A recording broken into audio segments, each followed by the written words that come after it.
Amigas e amigos, o ex-presidente Luiz Inácio Lula da Silva se transformou num problemão para a direita. Muito parecido com o outro que andou aí há mais de 2000 anos pregando paz, justiça, fraternidade. Um aí que é retratado cabeludo, barbudo, andava com 12 batutas, pregando exatamente isso, pregando os direitos do povo. E os cachorros loucos da época queriam apedrejá-lo. Assim como esses cachorros loucos agora tentaram apedrejar a caravana do ex-presidente Lula lá na região sul do país.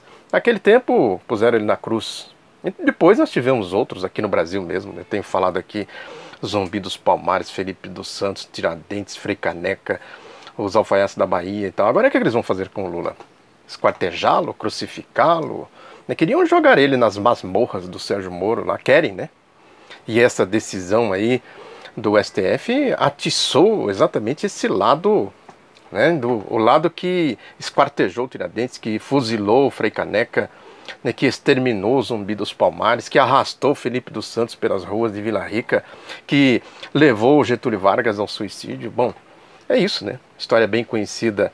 Agora, o que diz o manifesto do Partido Comunista, né, do Marx e do Engels, que começa dizendo o seguinte: um espectro ronda a Europa, o espectro do comunismo.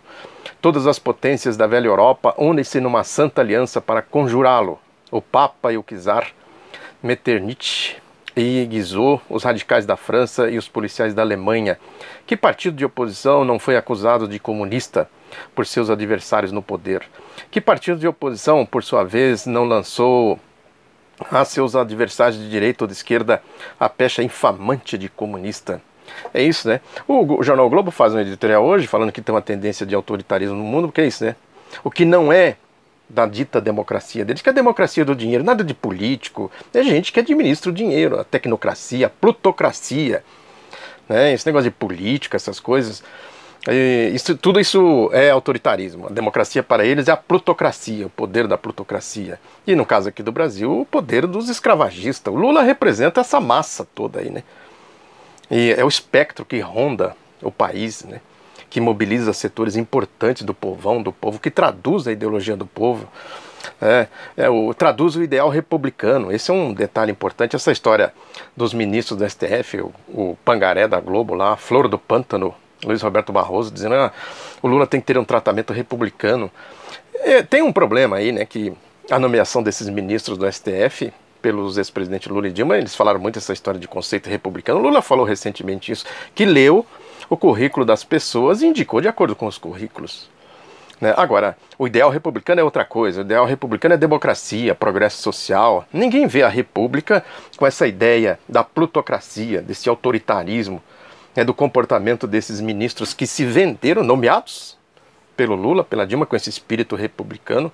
Uma certa ingenuidade, acreditar que essa gente não tem um quê de venalidade. Claro que tem, claramente ali aquele grupelho de gente do Grupo Globo que fala igual o Merval Pereira, muito igual o Luiz Roberto Barroso, Luiz Fux, a presidenta Carmen Lúcia, o Edson Fachin, o discurso do Merval Pereira. Eu já falei aqui, a gente não sabe se eles estão lendo alguma coluna do Merval Pereira, ou se o Merval Pereira está lendo alguma coisa, alguma peça deles. É uma promiscuidade que tem aí, né? Agora, tudo isso, né, deveria levar a uma discussão, né, se fosse para discutir a questão republicana, o ideal republicano.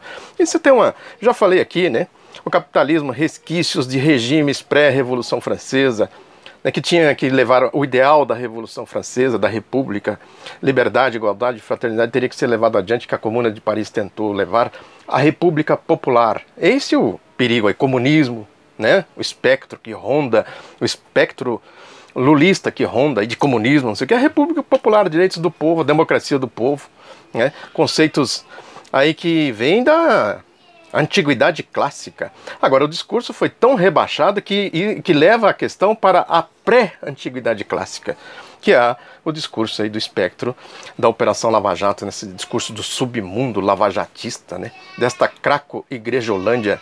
Tem aí o frasista, falei dele aqui, né, frasista de porta de banheiro de bordel, Carlos Fernando dos Santos Lima, com aquelas frases. Agora depois mais uma lá dizendo que o princípio Lula deveria ser estendido aos 5.000 habeas corpus que ele passou para trás. Foi Lula que passou para trás. Está lá no perfil dele no Facebook. O outro lá que reproduz essas frases de porta de banheiro de prostíbulo, o Deltan Dallagnol, né, publicou também que se o Supremo postergar a execução da pena, nenhum poderoso será preso nunca no Brasil. Simplesmente o processo não acaba nunca. Cabem infinitos recursos até a prescrição. Foi assim no caso Marca, Fonte Cidan. Aí ele cita, né, alguns resultados da impunidade dos corruptos. É esse o Brasil que queremos? Nós queremos o Brasil que puna, inclusive, gente como você, senhor Deltan Dallagnol. E o outro frasista de porta de banheiro de prostíbulo, Carlos Fernando Santos Lima, né, é o caso de incluir aqui, ele cita o caso do Marca Banco, né, Marca Fonte Cidan, esse escândalo da era Fernando Henrique Cardoso. É o caso de lembrar de Maringá, do Banestado. Como é que é? É esse o Brasil que nós queremos, senhor doutor Deltan Dallagnol? Né? O editorial do Estadão de hoje também é muito revelador, né? Que ele diz que o cidadão comum, aquele que se submete ao pacto democrático, na presunção de que a justiça criada por este arranjo será igual para todos, há de perguntar, depois das vergonhosas sessões de quarta e quinta-feira passadas, se ainda subsiste alguma instituição do Estado que não esteja subordinada ao patronato político, do qual Lula, a despeito da sua apregoada identidade com a gente comum, é um dos maiores expoentes. Eu perguntei aqui, o Lula é de qual oligarquia? Ele é ligado a qual grupo econômico, a qual grupo de comunicação? Né? O poder do Lula vem de onde? Senão, a força do Lula vem de onde, senão do povo? Agora, se o Lula passou, não foi o Lula que passou, né? Teve um trâmite aí. Porque o que diz aqui o Dallagnol, né, a prescrição infinita, por que eles não defendem, então, o cumprimento da Constituição e a agilidade em tudo isso? Inclusive para apurar o caso de Maringá e o caso do Banestado, que os dois frasistas de porta de banheiro de prostíbulos estão enfiados até o pescoço junto com o juiz Sérgio Moro. Prossegue aqui o editorial do Estadão. Ou seja, o Supremo desmoralizou numa só tacada todo um bom trabalho de novos juízes, né, o Sérgio Moro, os 3 patetas do TRF4 e os 5 patetas do STJ. Aí pergunta, quando a Corte Constitucional atenta contra a própria Constituição para proteger quem tem poder, o futuro é inevitavelmente sombrio. Os brasileiros honestos já temem pelo que virá. Aqui há uma variação, né? Não é o cidadão de bem, é os brasileiros honestos. Os brasileiros honestos é quem está dentro do clube privado, da lama, da corrupção, da elite, da direita. O resto são bárbaros, não são honestos, né? É a tradução clara de tudo isso aqui, né? Quer dizer, aí o STF diz aqui, numa só tacada, desmoralizou. Como assim desmoralizou? A Constituição não vale nada? A Constituição só vale quando é da conveniência deles? É o que o Estadão está dizendo aqui, é o pântano lavajatista, né? A Constituição só vale quando é das suas conveniências. Não usa a Constituição como se fosse papel higiênico. É isso aqui. O comportamento dos ministros do Globo, a gente viu aí claramente, né? O princípio da moralidade. Agora, quem determina o que é moral? Eles são morais? Eles têm moralidade, morais aí, né? O neologismo, né? Eles têm alguma autoridade para falar em moral? Né? A autoridade deles é isso aqui, é o mundo do dinheiro, né? Da lama, da corrupção.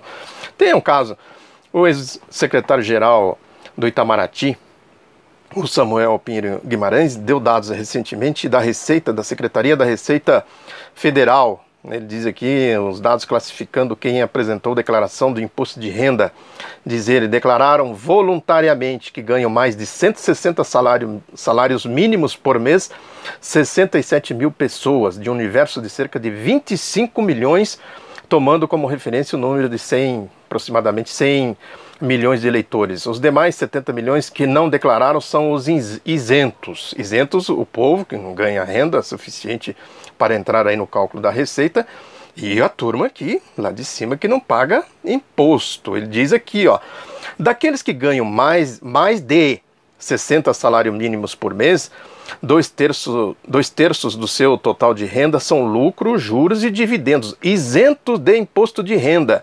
Então, para começar a discutir a questão de déficit primário, secundário, terciário, quartiário, não sei mais o que, não importa, não importa se é primário, secundário, terciário, é preciso verificar que juros, lucros e dividendos não pagam impostos, segundo uma medida instituída por uma lei dos tempos do governo do ex-presidente Fernando Henrique Cardoso. Olha o que é o projeto neoliberal, o Estado. a serviço desse senhorio, né, protegendo as fontes de lucros, pagando as contas dessa gente. Prossegue ele aqui. Esses indivíduos, numa outra publicação da Receita, receberam por ano 300 bilhões, segundo outra publicação da Receita, receberam por ano 300 bilhões de reais e não pagaram imposto sobre 200 bilhões de reais. Olha aí.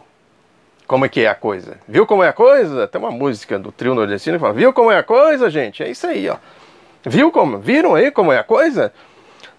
Eu acrescentaria, né, que o Samuel Pinheiro diz o seguinte, que há um projeto de governo para este universo, o que está em curso com o golpe. Aí que entra o que eu quero acrescentar. O projeto do espectro da Operação Lava Jato, do regime golpista. Nele não cabe Lula, né? Consequentemente não cabe o povo. E aí, eles vão fazer o que com o povo, com o Lula? Interrogação. Muito obrigado pela atenção, divulgue Outro Lado da Notícia, um abraço e até a próxima.